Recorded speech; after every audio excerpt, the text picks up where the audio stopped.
yours. Your wife. 552. Okay, 552. So we're doing 422, then 552. 427. 427.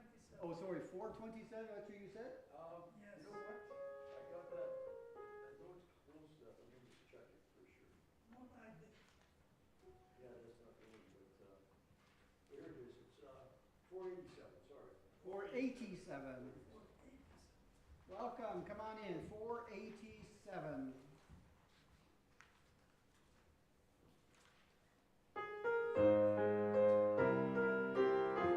Okay, whoever suggests a song, it better sing the loudest.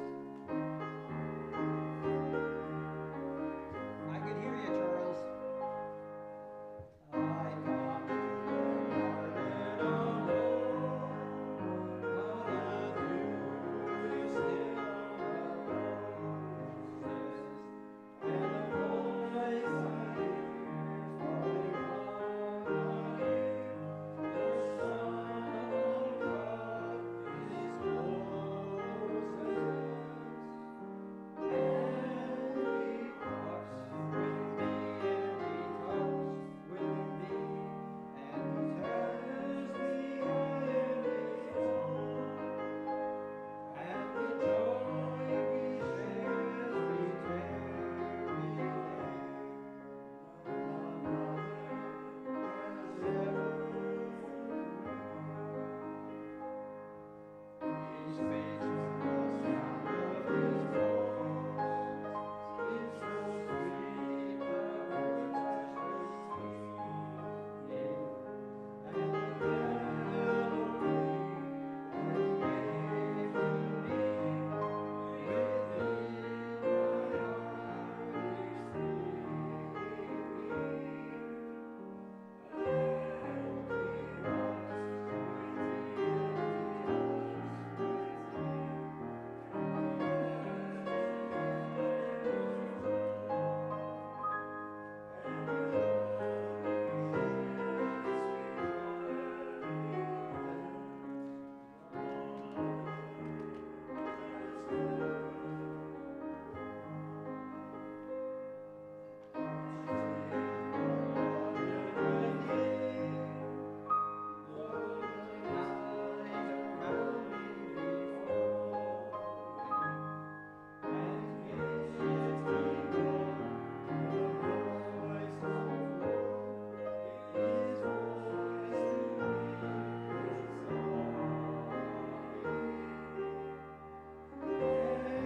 Great. Isn't that lovely? Did we say 552. 552? That's your favorite one? My favorite. Oh, yeah. It's a good thing. Get mom and dad's favorites tonight. 552, the Lord's my shepherd. Let's hear you loud.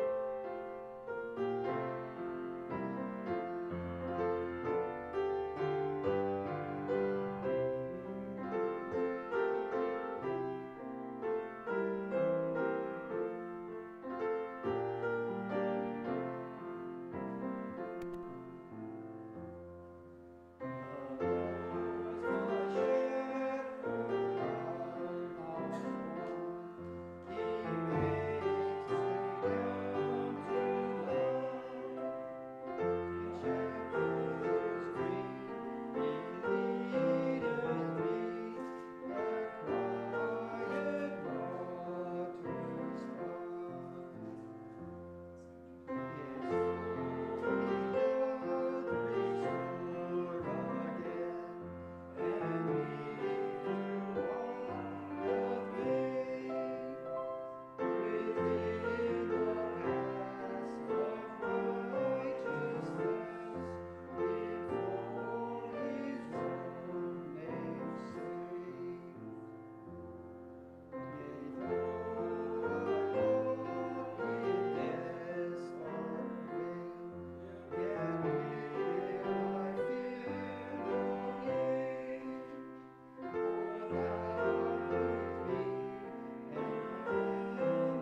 do one more?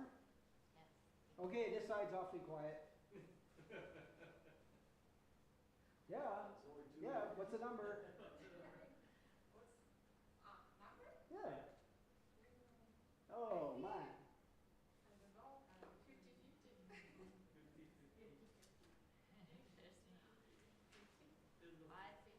550, she's saying.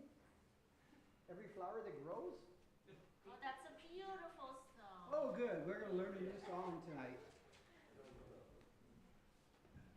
I love this one.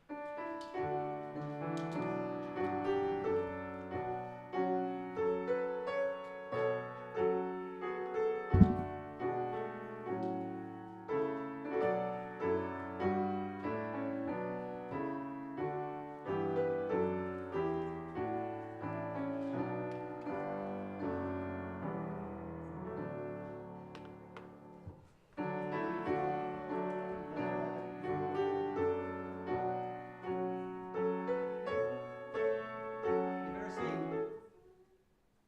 You gotta sing loud so I know where I'm going. Okay, so does someone know this one?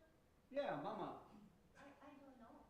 Oh, no, you I'll said play it. it. I'll play it You slowly. just picked the number, that's She all. Oh, okay, it's a lovely song, but you guys forfeit. We need a number from this side.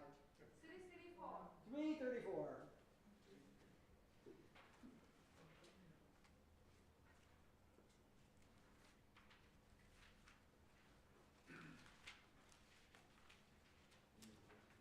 Come thou fount of every blessing.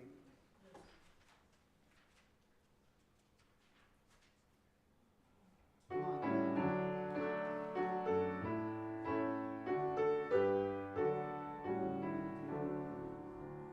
Come thou fount of every blessing, to my heart to sing thy praise.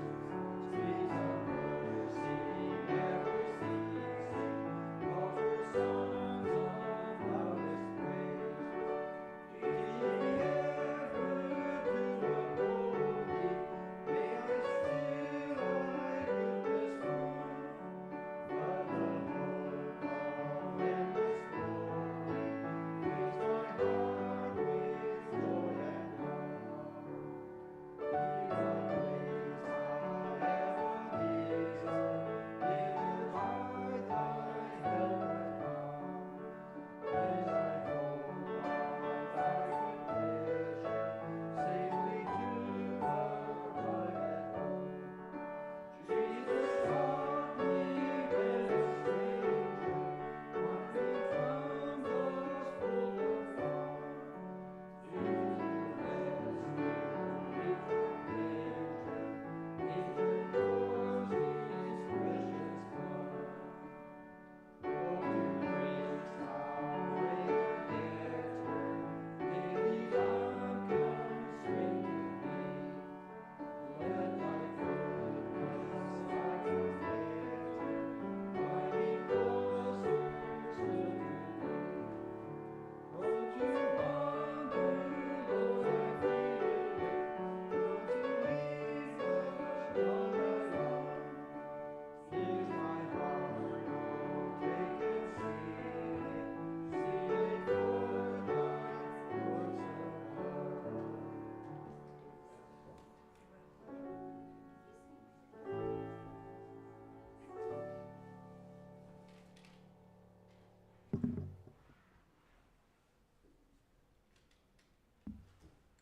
Well, I want to welcome you all here tonight, and I hope you had a good Sabbath day. We understand that on Monday and Tuesday night, Vic is going to be playing the piano for us. Okay, we still got a little bit of comedy going on here, so. But really, we're glad to see you, each one here tonight. Okay, we're going here.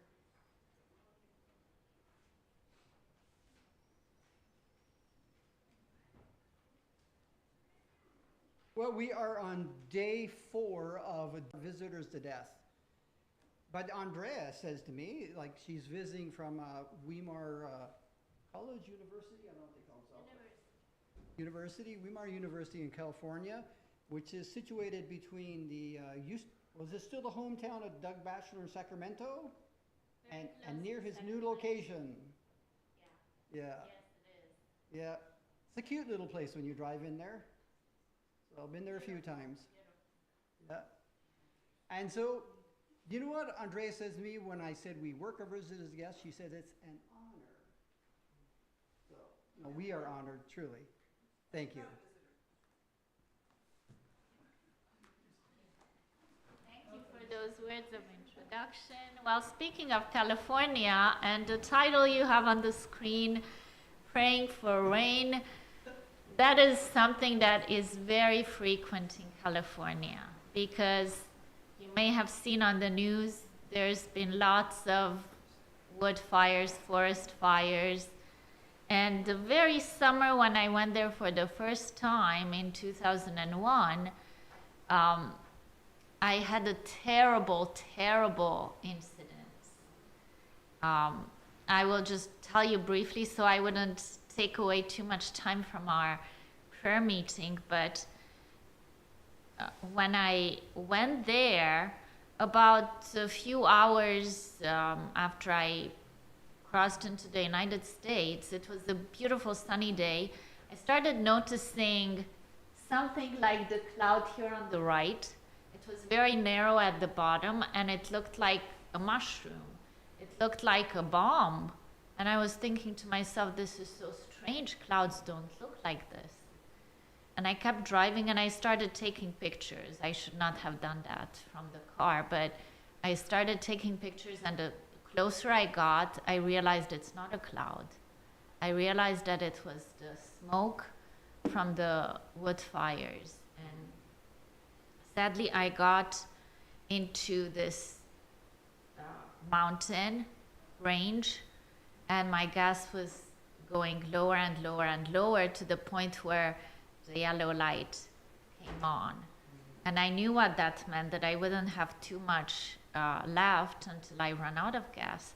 So I started looking for the gas station, the nearest gas station.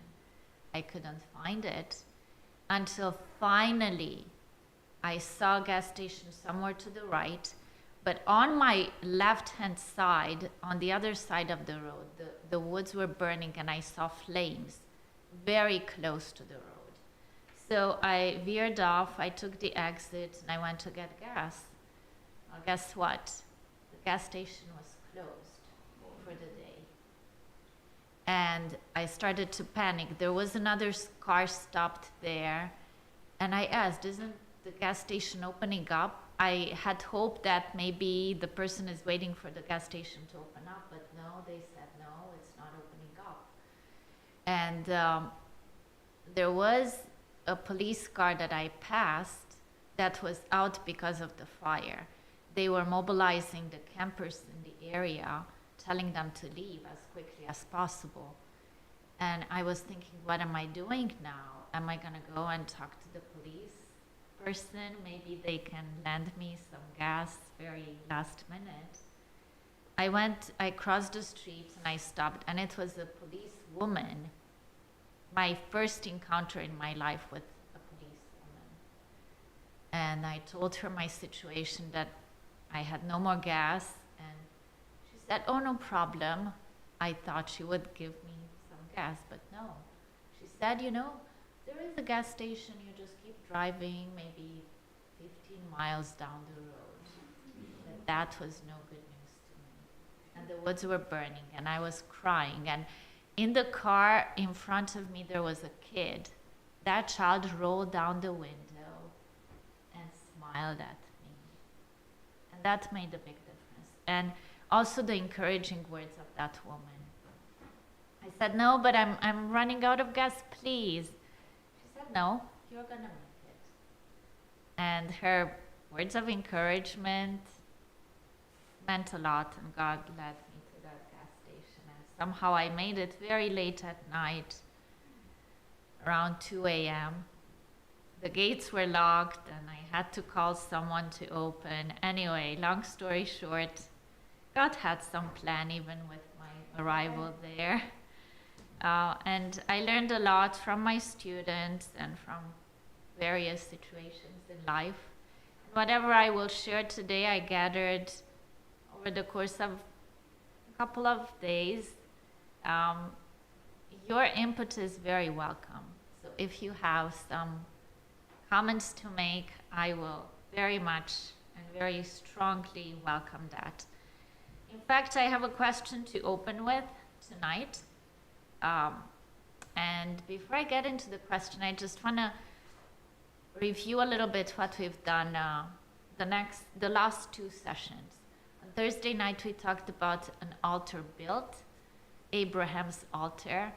He built an altar, and that had great significance. It reminded of the plan of salvation. It also was the family altar to which he was calling his whole family to worship. And yesterday we learned that we are called to stand in the breach, to stand in the gap, in the breach, and to raise altars for the Lord. Today we're going to talk about an altar rebuilt. That suggests right away that the altar was destroyed in the process. And you will learn today why. But before we do, I have a question. This is the question for you. When was the time you received a dangerous order from one of your superiors? And you can think of something that was threatening or risky or not pleasant. Any such incidents? Can you recall any? If you would like to share, you can. It can also be a question that invites reflection, because today we're going to talk about multiple stories where men of God were called to take action in times of danger. You may be familiar with the story of Elijah. And he was one man who took great risks in spite of great danger lurking on the horizon. The passage under analysis today is going to be 1 Kings chapter 18. And there are multiple passages. At the beginning of the chapter, we learn that God is sending Elijah to King Ahab. Now, if you know the story of King Ahab and Jezebel, you will recall that this was a time of great apostasy in Israel. This was not a friendly king to God. He took a wife who was a Phoenician, a woman who worshipped Baals and Ashtaroths, and she introduced the people of Israel to Baal worship. In fact, she had hundreds of priests of Baal, and she made an effort to put out the true worship of God from the land of Israel. So God was so sorrowed because his people who were called to be a nation of kings and priests were in apostasy, that he told Ahab through the mouth of Elijah that there wouldn't be rain for 3 years. Now, that came to fulfillment, that prediction, and in the process, Elijah ran away, fleeing for his life, fearing Jezebel, who would be killing him if he did not flee. 3 years passed. Elijah was first fed by ravens and drank water from the brook, and then he went to the widow of Zarephath, and there he was fed as well. At this point, he's told by God to go back to Ahab, to what was sure to be another dangerous situation. He was probably facing sure death, but he met with another man of God on his way. A little bit of a background story. Before this happened, King Ahab left with his first-hand man, with Obadiah, to fetch some grass for his horses. And he told Obadiah to go one way and he would go another way. So off Ahab went and Obadiah went a different direction. This is when Elijah encountered Obadiah. Obadiah was so impressed, he bowed down to Elijah and said, "Is that you, my lord Elijah?" And Elijah consented, affirmed that yes, indeed, it was him. And he told him right away, "Go tell your master Elijah is here." And then a play on words starts between them, a conversation where Obadiah fears. He's very afraid to go to Ahab, another person facing certain death, if Elijah perchance would be taken by the Spirit of God and moved to a different place. And probably Obadiah knew this about Elijah, that he disappeared when the king was looking for him. So he was fearing, what if I go to Ahab and tell him you're on your way and then you disappear?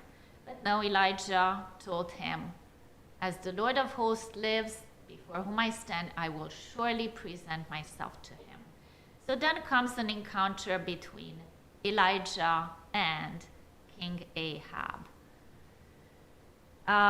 In astonishment and fear, King Ahab faces the man. He doesn't dare run away from Elijah, but Elijah was, of course, human as well. He might as well have been afraid of Ahab. And then Ahab is turning to the man of God and telling him, "Is that you, O troubler of Israel?" Now, how strange is that? If we recall just a few moments ago, we learned that Ahab was the one who brought about the drought in the first place.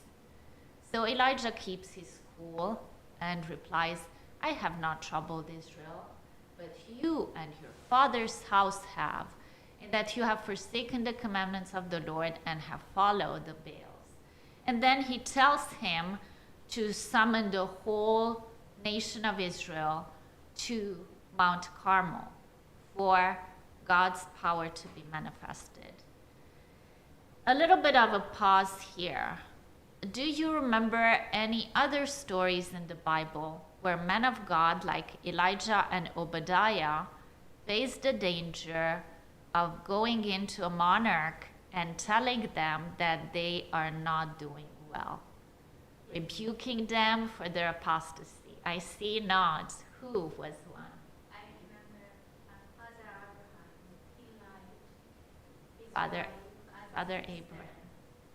Okay, and he had to face the wrath of Abimelech, right? Whom he wronged by lying about Sarah. But now someone who rebuked the king. I saw a hand, Rachel. John the Baptist was one. Moses. Moses rebuked Pharaoh. Yes, very good. Any other? Yes? Nathan rebuked David. Yes, this is the picture of Elijah rebuking Ahab. He told him, "You are the troubler of Israel."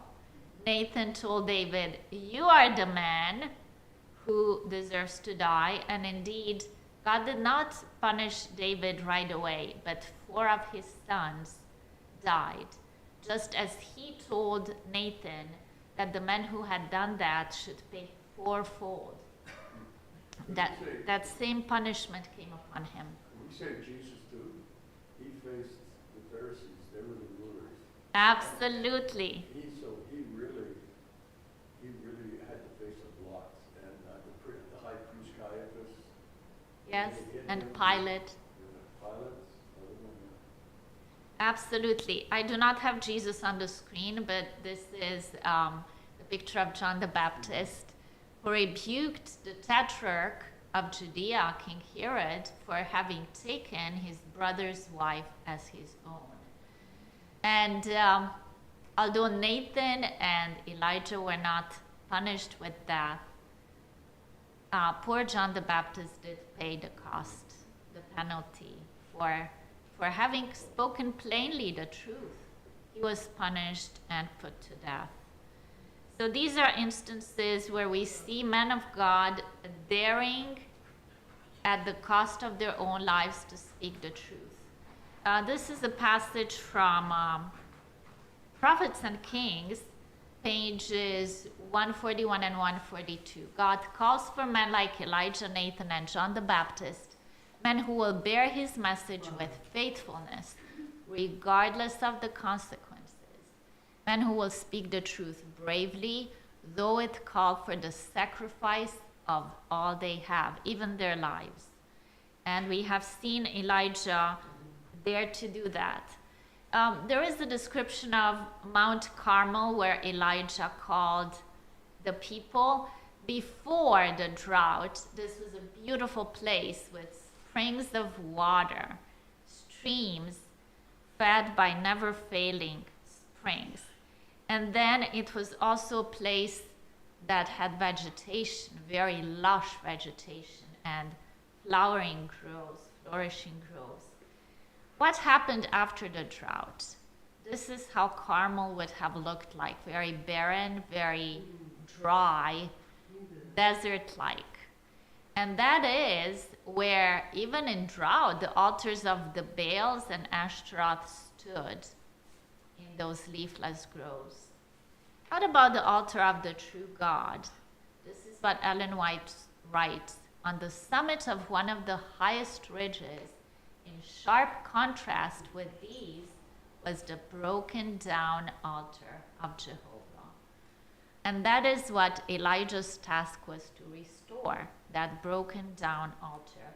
Why Carmel? Why did he call the people there? One of the reasons is given here because people could see from all the surrounding areas, even from down in the valley. People who probably refused to heed the call of Ahab to go up the mountain would still see the signs that God would perform. And that is why Elijah called people there. Now, as he looked at the broken down altar of God, Elijah called for the people to make a stand. He asked them, how long will you waver between two opinions? If the Lord is God, follow him. But if Baal is God, follow him. So this was the task that the people had to face. In the meantime, he started rebuilding the altar stone by stone.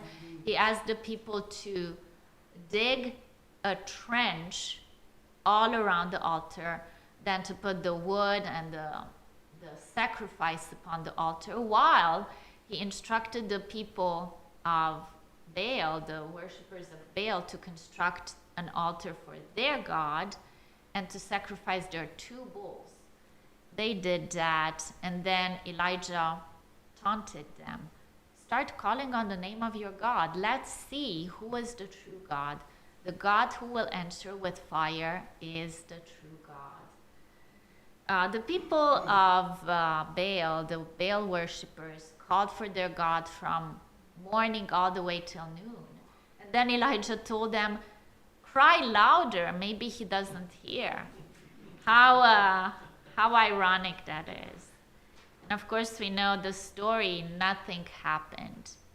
Nothing. They were even cutting themselves and bruising their flesh, hoping that they would appease their God, but no, Baal did not answer. Toward evening, after giving them the whole day to perform their rites, Elijah finally called on the name of God. He bowed down and prayed. And notice his prayer. This is a prayer meeting. I think it is important that we learn from the pattern of prayer that he uses. He called God by the name of the Israelites, the God of Abraham, Isaac, and Israel. Let it be known this day that you are God in Israel, and I am your servant, and that I have done all these things at your word. Hear me, O Lord, hear me, that this people may know that you are the Lord God, and that you have turned their hearts back to you again. And then he prays this prayer in absolute faith, with the conviction that God would answer and honor his name and vindicate his name on the broken down altar representing worship. Sure enough, God replies, and fire comes down from the heaven. What's interesting is that not only the sacrifice, which was wet, and the wood, which was wet, God burned up completely, but even the water in the trenches was all completely absorbed, and the stones of the altar were consumed by fire. So this was a totally supernatural intervention of God. Nothing like that had ever happened. And the people, of course, bowed down and affirmed, the Lord, He is God. The Lord, He is God. Judgment followed. The Baal prophets were to be destroyed. Elijah gave the command, and that took place. And then Elijah told King Ahab to go and eat because rain was on its way. Now look at that sky. This is a picture, of course, from Google Images. But you can see the sky is perfectly blue, not a tint of a cloud. Elijah did this when there was absolutely no sign that rain would come. But just as he was convinced that God would answer by fire, he was now convinced that God would honor his people and send rain. And sure enough, he continued to pray for rain. He went up again to the same mountain and started to pray. He told his men that he should go and look for the cloud. So he went and started looking. There was absolutely no sign of a cloud. But then he continued to pray, and he prayed a second time, and a third time, and a fourth time, all the way to seven. 7 times he continued praying. And then the servant of Elijah, saw a little cloud the size of a hand. But then, very soon after, the sky turned black with clouds, and the rain started pouring. So much so that Elijah, wanting to convince Ahab that this is a miracle from God, ran ahead of Ahab's chariot all the way to Jezreel. And God gave him the power to run after that long day of probably fasting and praying and sacrificing. He still had power and energy as an old prophet to run in front of the horses all the way to Jezreel. Now you can see there are a number of highlights from this story. We also drew some conclusions about how in every age God had men of prayer and faith. I want to tell you a story in conclusion, and then we will pray. But I want you to keep in mind a few of the themes that we touched upon. One of them is being perseverant in prayer, not giving up. Elijah did not give up when God did not respond at first. Even though there were no clouds on the sky, he kept praying. He did not shy back when God sent him to Ahab. He went in the power of prayer and faith. And he prayed 7 times for rain. He prayed probably lots more throughout the day for fire. Even though he did not speak the words, he must have been in a very prayerful attitude all day long, and probably many more days before that. So prayer requires persistence, perseverance, constancy. Another lesson we learned is that accompanying prayer is the ability to stand up for God, for the truth, even if it may cost our lives. And that's connection now to the story I want to tell you. Ukraine is in the news a lot nowadays. We hear it all the time in the news.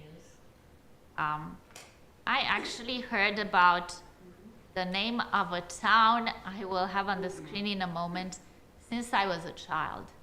Very soon after I was born, I started hearing about this because it was in the news back then, and that is also in Ukraine. You may have heard about Chernobyl. That is where in 1986 there was a huge nuclear explosion. There were 4 nuclear reactors at this nuclear plant, and one of them became damaged and exploded.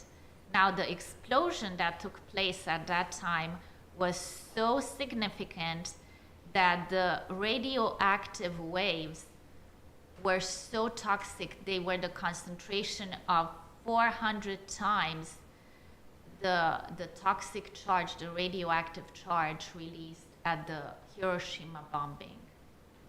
So it was terrible. Many, many people throughout the years died of cancer who were in the vicinity of the place. Even in Romania, I am from Romania. Even in Romania, many people got cancer because of that. Now, a few facts about this time. When this happened, a lot of firefighters were called to the scene to extinguish the fires. And they fought the fires for about 6 hours, relentlessly pouring water. Tons of water were poured on the reactor until finally it was extinguished. But at what cost? All the 54 firefighters lost their lives in great, terrible pains.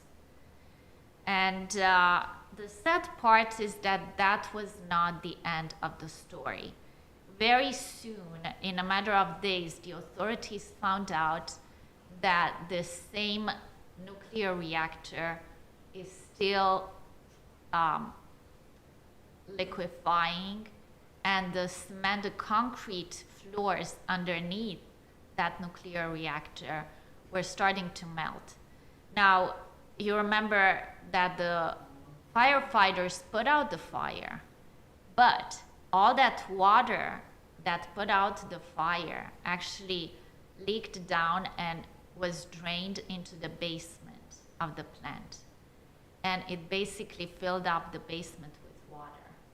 So as the concrete floors were starting to melt, the radioactive water was a huge danger, because with the interaction between the water and the radioactive leakage, an impending doom was on the horizon, another explosion. And what the authorities estimated was that this new explosion would be at the power of 5 megatons, which would be, if you can imagine, 280 times greater than the power of the explosion in Hiroshima. So that would wipe out entire cities. About half of Europe would disappear if that would happen. So they were thinking what to do. Once again, they called the firefighters. And this time they poured more water, but to no avail. Nothing was working. And on May 4 of that same year, they contemplated tragic results. At about 320 kilometers away is the capital of Belarus, Minsk, and they estimated that that capital would be completely wiped out if the explosion would take place. So they summoned the 3 engineers, and you see their names on the screen: Alexei Anenko, Valery Spalev, and Boris Baranov. And they told them, look, you know the basement better than we do. You know where the water valves are located. And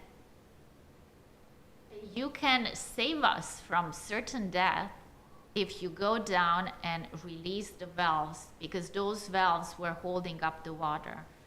And if they would release the water, then the water would eventually go out from the basement and not pose such a threat. But these authorities also told them that this would be a suicidal mission, that if they would go downstairs, their life was hanging in the balance. And they probably had known about the fate of the firefighters.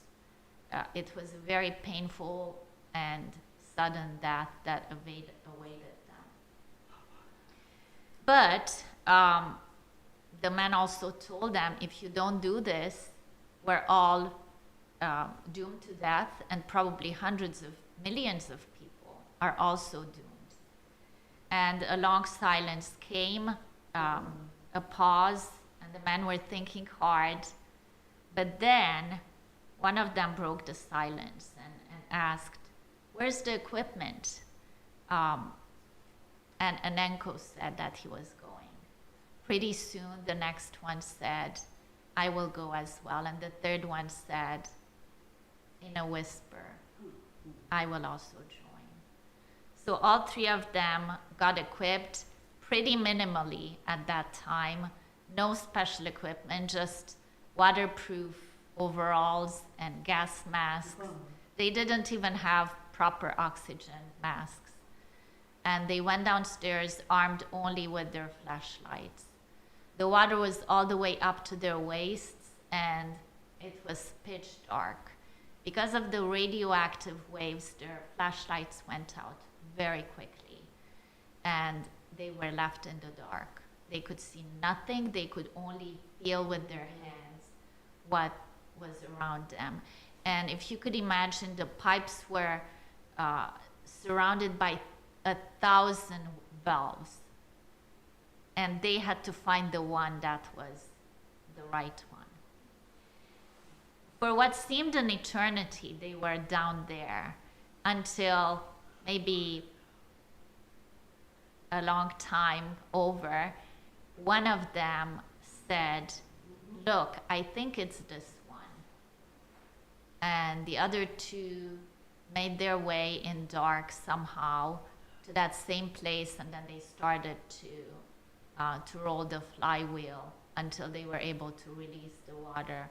The water completely was released and started making this sound of a torrent.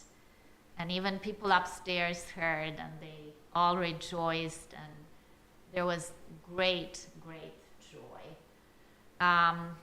Pretty soon the men were taken out and taken to the hospital, where they were given treatment as much as the hospitals back then could accommodate.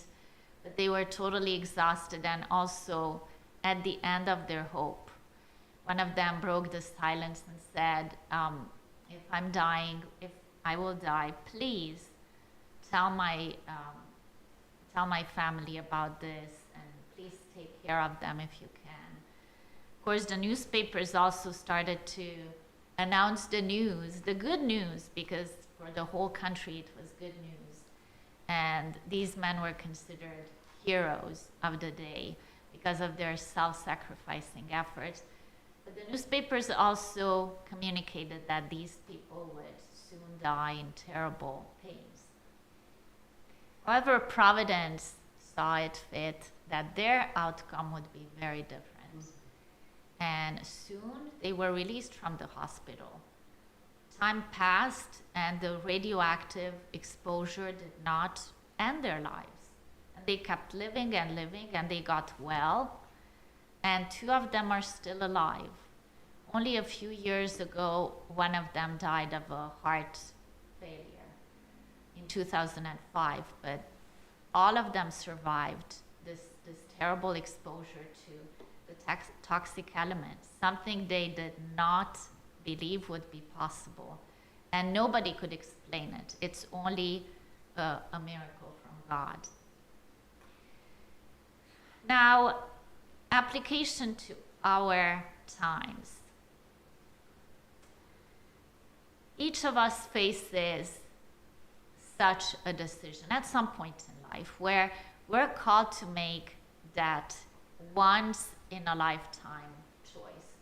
What are we going to choose? Are we going to choose our own comfort, our family's comfort, or are we going to invest ourselves in something that is bigger than us? Because that is what Christ has done, and that is what he's calling us to do. He has set the example. He has given the marching orders. Are we willing to stand up even at the cost of our lives and to prayed the difficult prayer of asking God to give us divine appointments and asking Him to enable us to do what we don't think ourselves capable of doing, in order that we may save one soul, even one soul, because one soul is worth everything, even life itself. Jesus has done that. He has done it at a time when all of his disciples abandoned him and the whole planet seemed to reject him. And still he died for us because he looked forward to the reward. Are we willing to take that step?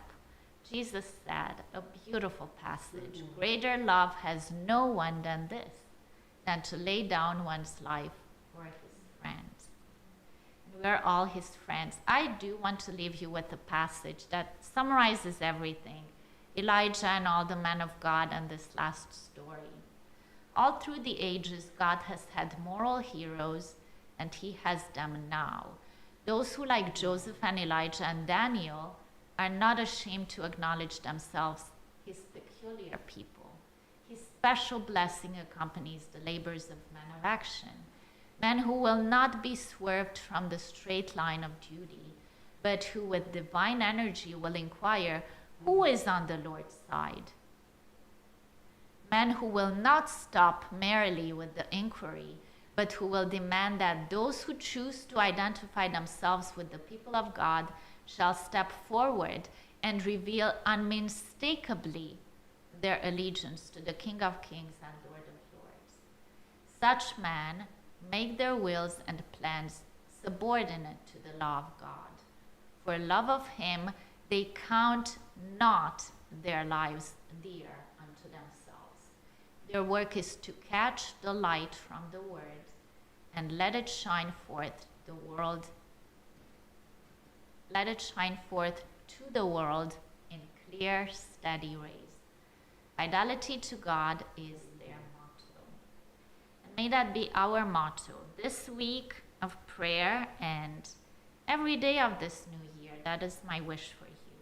And as we pray, may we have the faith of Elijah, who would not stop short of asking for the miracles, because God can do miracles even today, in our families, in our neighborhoods, in our communities, and in the world through one like you. Amen.